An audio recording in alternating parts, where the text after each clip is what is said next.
एक समय की बात है। सूर्यलोक में तेजस्वी देवता शनिदेव का जन्म हुआ। उनके पिता थे सूर्यदेव और माता थी छाया। जब शनिदेव का जन्म हुआ, उनकी माता छाया भगवान शिव की कठोर तपस्या कर रही थी।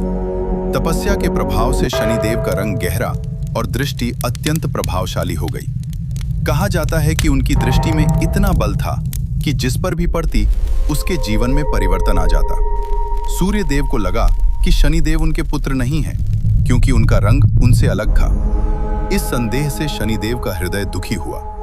वे अपनी माता के साथ भगवान शिव की शरण में गए। शिव जी का आशीर्वाद भगवान शिव ने शनिदेव की भक्ति और सत्य को पहचान लिया। उन्होंने शनिदेव को आशीर्वाद दिया, हे शनि, तुम न्याय के देवता कहलाओगे। तुम कर्मों के अनुसार फल दोगे। जो जैसा कर्म करेगा वैसा ही फल पाएगा। तभी से शनिदेव को कर्म फलदाता और न्याय के देवता कहा जाने लगा।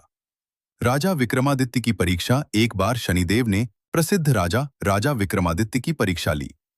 राजा ने शनि की महिमा को कम समझ लिया था। शनिदेव ने उन्हें 7.5 का प्रभाव दिया।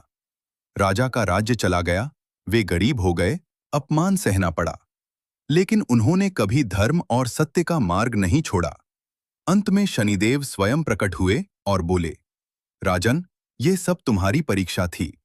तुमने धैर्य और धर्म नहीं छोड़ा, इसलिए अब तुम्हें पूर्व से भी अधिक वैभव प्राप्त होगा। और सचमुच राजा को उनका राज्य और सम्मान वापस मिल गया। शनिदेव दंड नहीं बल्कि न्याय देते हैं।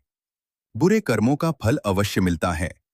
धैर्य और सत्य का मार्ग कठिन हो सकता है, लेकिन अंत में विजय उसी की होती है।